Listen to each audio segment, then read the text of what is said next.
16:39, just under a minute later, there's another incoming call from an MTC from Label's number ending 1698 to your number ending 6890. Still on the 21st September 2020 at 16:39:47. Ngalo futhi lona lo suku lo siphuma ngalo umhla ka 21 September kwakhona futhi ke luncingo liphuma ke suka enombolweni kaLebu yona legcina ngo 1698 ke iya ke enombolweni yakho legcina ngo 6890 umbhosho ngofuthi kuyi Queen Suit. Do you have any comment to proffer on the calls that appear on this page? Khona mhlawumbe ufuna ukusho ngala makhulu avelayo ke kuleli khasi esikhuluma ngalo ke u31. I still stand my lot on the same answer that I did not have a phone. And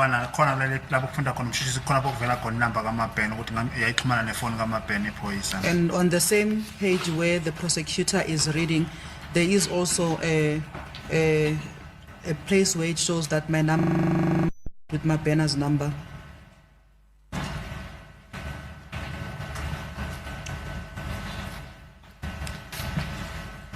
Mr. Ntanzi, we have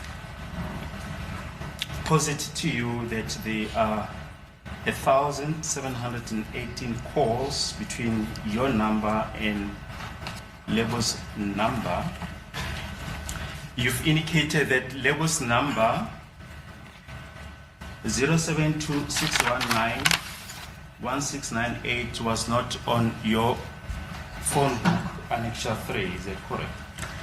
Mnumzane Ntanzi siyesa kubekela ukuthi ke uma kubalwa ke kubonakala ukuthi ke khona ke ama calls ke ngaba yi 1718 ke ngaphakathi kwakho ke nayo uLebu inombolo yakho uLebu loku 0726191698 wena futhi ke waphinda wabeka la enkantolo wathi ke le nombolo le esikhuluma ngayo ke u0726191698 ayikho ke encwadini ezingcingo zakho kunjalo. Qala siphene silungise lapha ngakho enkantolo. I'd like us to correct one thing first before we can proceed. It was not a contact. It was not a contact between myself and Lebu because my phone was with Mohale. Yes, it is correct that her number was not saved on my phone book since I knew her number of head. Now, how would the person that called her number will have known about this number, about her number?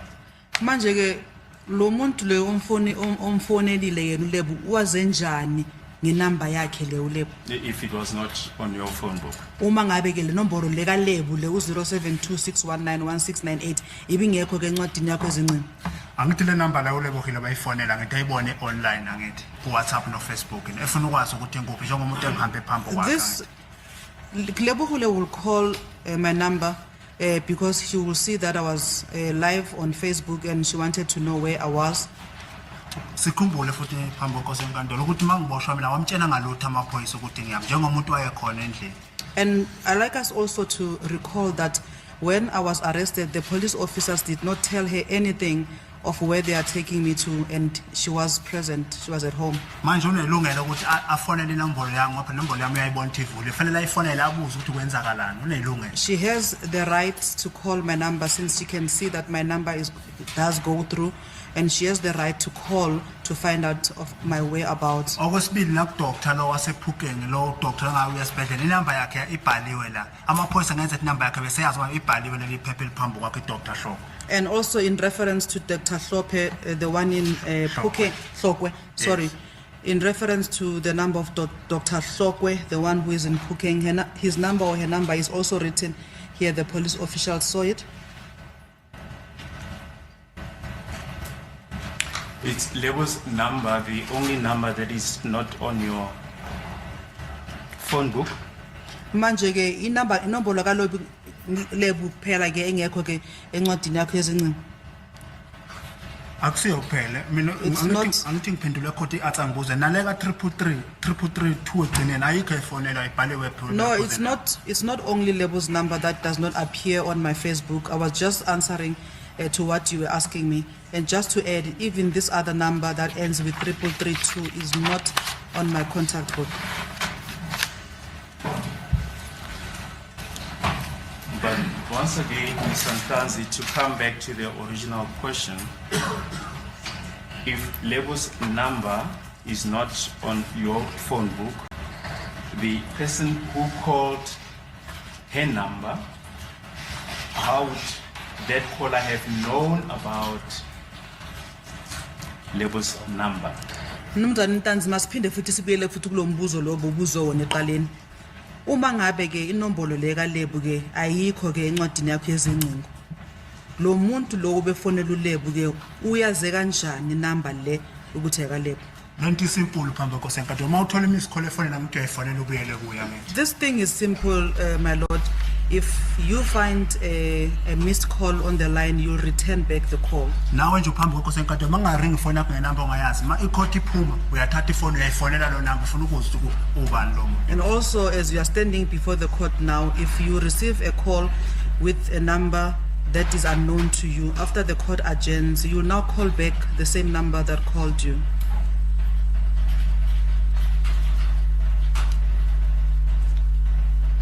We have earlier traversed the calls between you and your grandmother that you save as Gogo index 149 with the number 06606822412. Do you remember that? Uyakhumbula ke sike sathi ubamba futhi ke malana ke nama calls ke phakathi ke gogogo ugogo wakho ke number le 0660682412 sike sakhuluma ngakho lokho. yebo Yes.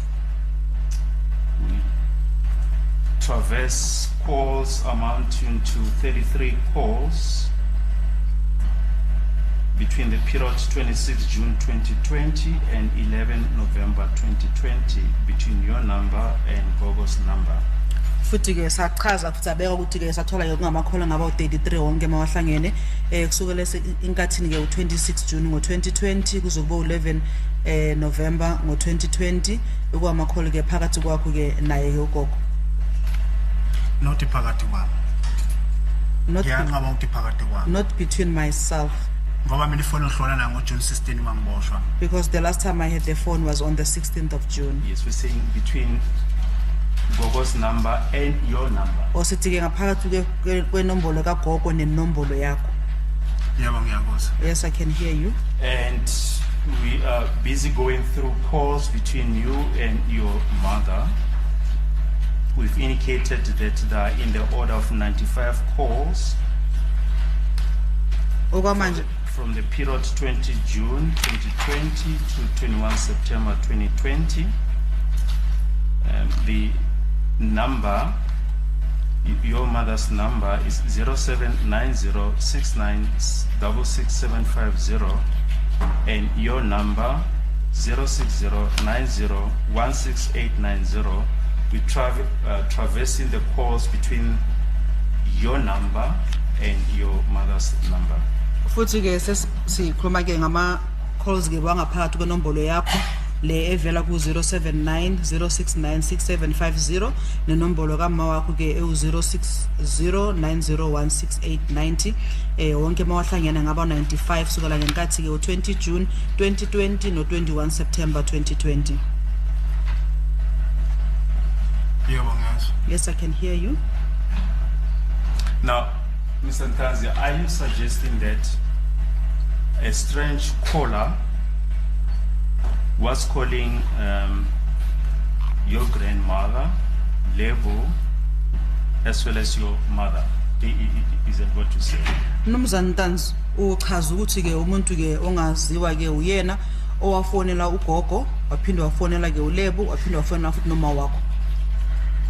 ngiyaphinda lapha phambi kosenkantolo ngoba lento ngibuzwa iqonde straight uyazi ukuthi ifoni yami ayingekho kimi lokho angufihli phambi kosenkantolo I just want to repeat myself in front of the court because this thing is just clear. the phone was not with me, and I'm not hiding that before the court. Ifoni yami ihamba ivuliwe, idatha no WhatsApp ne Facebook ini. When my phone was taken, it was on, the data was active or on, and WhatsApp and Facebook. Ekhaya kunengane zobhuti no WhatsApp no Facebook ini. And at home, I have my brothers' children. They also have WhatsApp, they have Facebook. Ngeke hlala umama sengamtshela ukuthi ifoni kababa omncane ivuliwe ngoba lapha kunabashana kunengane zobhuti ekhaya. And again, they will not just not give information to my mom that their uncle's phone is active. Umama uthatha ifoni uyayifonela ifoni yami iyaringa lona eatsayo ukuthi atsoba nangazi ngoba ifoni yayimabhena nomhani. So what will happen, my mom will take the phone, call my number, and whoever answered the phone, I'm not sure whether it's Mabena or Mohale. But Mr. Ntanzi, that would have caused an uproar. It would have caused concern on the part of your mother, your grandmother, and all the people who have called you that a strange person is answering your phone when you are in custody. Is it not so? Mnjani Ntanzi ke awucabanga ukuthi ke lokho ke bekungenza ukuthi bekungenza ke ukusolakala ke noma ke kuba concern phakathi kwama wakho nanogogo labantu abafonela ukuthi khona umuntu nje abangamazi obafonelayo. Ngangcoba uMabhena khona phendulo lo mbuzo ukuthi yena wayefunani kumama ngaphela umama kusithanga yakhe. It was better if Mabena was here to actually respond to that what exactly was he looking for from my mom, since my mom is not his age mate. Sikhumbule phambi kwenkosi enkantolo ukuthi mangiboshwa mina bengaziwa ukuthi nguphi. I'd like us also to recall or to remember that when I was arrested, my whereabouts were unknown. Ngoba mina kuba ngixhumana nomndeni wami ngangeke ngihlale kamalanga la engahlala ejele ngingagezi. Because if I had that contact with my family, there was no way that I would sit those days without taking a bath. Kuze kushaye 13 zikaJuly lokungaboshwa ngoJune 16 kushaye 13 zikaJuly kade ngiqala ukuthola into zokugeza ngingagezi. Iyakhonakala lesipho. Since I was arrested on the 16th of June until the 13th of July without taking my bath, is that possible in the police force? Has someone ever raised an alarm or complained that there's a strange voice or voices answering your phone? Manje ke Mzansi Ntanzi ke ukhona mhlawumbe umuntu ke oye wafaka icomplaint ukuthi khona umuntu nje abangamazi ke oloko abafonela. Efaka icomplaint kubani ngeke uphi mina. Strange complaint to where? To the police, for instance, or to Brigadier Gininda? Mhlambe emaphoyiseni ukuthi emaphoyisa naku umuntu ke uyasithinta lo uyasifonela asimazi ukuthi ubani. Or any member of the investigating team? Noma ke kuyena ubrigadier noma ke umunye nje wabantu amaphoyisa nje phela abacomplain ukubona ukuthi ke khona ke umuntu ohlezi bafonela abangamazi ukuthi ubani. Kanti abantu befonelwa njengoshuzi nokuthelezi befonela bebuza ukuthi bahlala lapha eMarikana bawathatha apha amanamba. So these people that they used to call Shoes and Mukwena, Shoes and Buthelezi, when they were called to ask where they are staying, where did they actually get their numbers from? What made them to leave Pretoria and proceed to Shoes' house to search it? Because Shoes and number, they found it in my phone for them to even get to Marikana where Shoes stays. Mr. Ntanzi, the original question was, has anyone ever complained that someone else who's not you is answering your phone?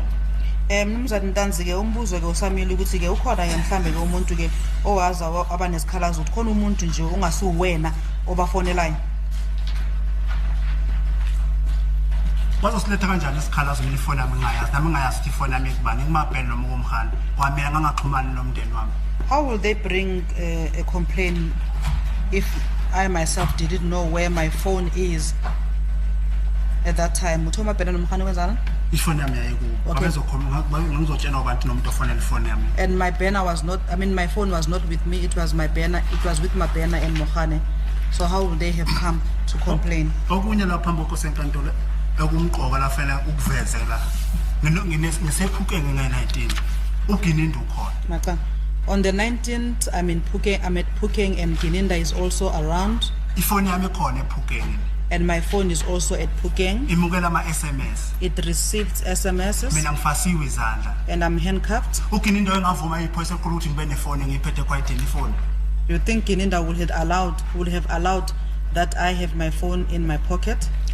ingakho nje kumile phambi kodwa kodwa ngicela ungitshele ukuthi ifoni yami mina yayenzwani lapha yayihlele khona That is why I am still requesting before the court that I be told where was my phone and what was it used to do. lapha kodwa ngicelile ngoba naka amathawa ase-allowed amathawa la-King Food yaseverele ngakutshela ukuthi ngicela ungibonise ukuphuma kwami nokungena kwami kwaseverele awuzange ungikhombise lapha khona ukuze ngizovumelana nala mathawa And now, looking at these towers that you had mentioned, the Queenswood towers in Verulam, I had initially requested that you show when I was in Verulam and also out of Verulam, so that I can be able to confirm or answer to this calls that you have just placed on record. Yes, we have started by doing that. We've referred to Exhibit EE in brackets 1, 2, and 3. The proceedings at Boksburg Magistrate Court on the 27th of October 2020, 27 November 2020, and 5th of March 2021. Sikwenzile lokho ngoba ke siye sakulethela ke exhibit EE lokho make ngokwenzakala ngalenkathi ke uvele ke lapha enkantolo yase Boksburg ke usuku ke beku 27 October ngo2020 uphinde futhi ovela futhi ngomhla ka 27 November 2020 nangomhla ka 5 March 2021. ingakho ngithe kodwa ukukhuluma leqiniso mawuthi ngomhla ka 5 March mina bengila ePitoli bengiseRustenburg eRamshana. That is why I am saying you are not telling the court the truth, because on that date, the 5th of March, I was in Pretoria at Ramshan. mina ejele eRustenburg ngingene ngayi-1 ejele lakho 2021 manje mawuthi ngayi-5 mina ngangela everele ya lokho akulona iqiniso I was detained at the Rustenburg prison on the 1st 2021 ngoMarch on the 1st of March 2021 ngizoya ecourt ngayi-5 to appear on the 5th of the same month in court. Mr. Ntanzi, we were quoting the proceedings which we put forward to you as to what is written on the appearances of those dates. We also referred to a letter from the Station Commissioner of Valeria requesting that you be postponed. That letter was dated 27 October 2020, that you be postponed to Valeria Police Station.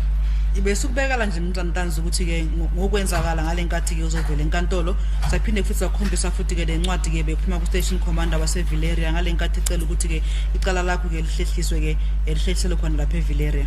ingakho ngikuphendula ukuthi nami phambi kosekatolo ukhuluma lona iqiniso. That is also why I am giving you this response, that you are not telling the court the truth. incwadi lokhuluma ngayo ngishilo ngathi ngiyayibona ngathi mina eVerere bengihlala ePretoria mode iVerere yangazi iPretoria bayenye police station ama-police station ngihlala kola i4 mina lapha ePitoli 4 police station. I did mention before the court that I was not detained in one police station. At some point I'll be in Pretoria North and in Pretoria and also in Valeria, but all in all I was detained in 4 different police stations. mina nje ngokwami sekucace ngokusobala ukuthi ngoba ungafuni ukungibonisa incwadi yaseVerere ikhona lento ongafuni ngiyibone le ncwadi yaseVerere ikhona lento ongafuni ngiyibone kuzo. It is clear to me that since you don't want to show me the document from Valeria, there's something that you are trying to hide. Yes, if those documents, the cell register and the occurrence book come to hand, they'll be canvassed with you. Yes, ake mnumzane uma ke sesingayithola ke ilona i-register ke lapho babhala khona ke abantu mabagcina emaselini nokuthi bathola bafike benjani ke uma singasithola lento lezo ke sizokukhombisa khona ukuthi ke kuye kwabhalwa noma kwahamba njani. Ngingakujabulela ngoba mina ngitshela lapha ecourt ukuthi kwakuyi-corona ngazi kwayincwadi zenzani seyizoqhamuka phi seyoqhama seyibhalwe yibo futhi. I will be very happy if I can see those. However, I was informed before the court that it was during the corona and something happened with the books. So I'm just asking myself that where would they come from? Who would have written those books? Are they the ones who are going to be writing those, filling those books?